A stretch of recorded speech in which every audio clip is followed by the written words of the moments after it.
ಕರ್ನಾಟಕದ ಒಬ್ಬ MLA ಆದಂತಹ ಪ್ರದೀಪ್ ಈಶ್ವರ್ ಅವರು ಕೂಡ ಒಂದು ಕೋಚಿಂಗ್ ಸೆಂಟರ್ನ ನಡೆಸ್ತಾರೆ. ಈ ರೀತಿ ಕೋಚಿಂಗ್ ಸೆಂಟರ್ಸ್ ಆಗೋಕ್ಕೆ ನಾವು ಅವಕಾಶ ಕೊಟ್ಟು ಕೋಚಿಂಗ್ ಸೆಂಟರ್ ಆಗುತ್ತೆ ಅಂದರೆ ಏನು ಪ್ರಯೋಜನ? ಬೋರ್ಡ್ ಪರೀಕ್ಷೆ ಅನ್ನುವಂಥದ್ದನ್ನು ಒಂದೇ ಪರೀಕ್ಷೆ ಹಾಕಬೇಕು. ಈಗಿರುವಂಥ ವ್ಯವಸ್ಥೆ ಹೇಗಿದೆ ಅಂದರೆ ಈ ಕೋರ್ಸ್ಗೆ ಹೋಗ್ಬೇಕು ಅಂದರೆ ಹಿಂಗೆ ಮಾಡಿ ಅದನ್ನು ತೆಗಬೇಕು. ಶಿಕ್ಷಣ ವ್ಯವಸ್ಥೆಯಲ್ಲಿ AI ಭಾಗ ಹೇಗಿರುತ್ತೆ? ಅನಿವಾರ್ಯ.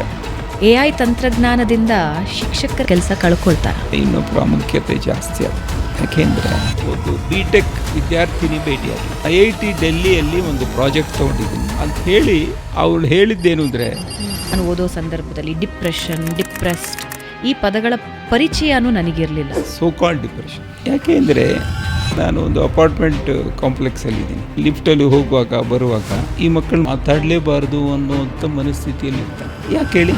ತಂದೆ ತಾಯಿ ಅರ್ಥ ಮಾಡ್ಕೊಳ್ಬೇಕಾಗಿರೋದೇ ಬೆಳೆಯೋದು ಅಂದರೆ ಯಾವುದೋ ಒಂದು ಕಲ್ಪನೆಯಲ್ಲಿದ್ದೀವಿ. ಮಾನದಂಡ ಯಾವುದು?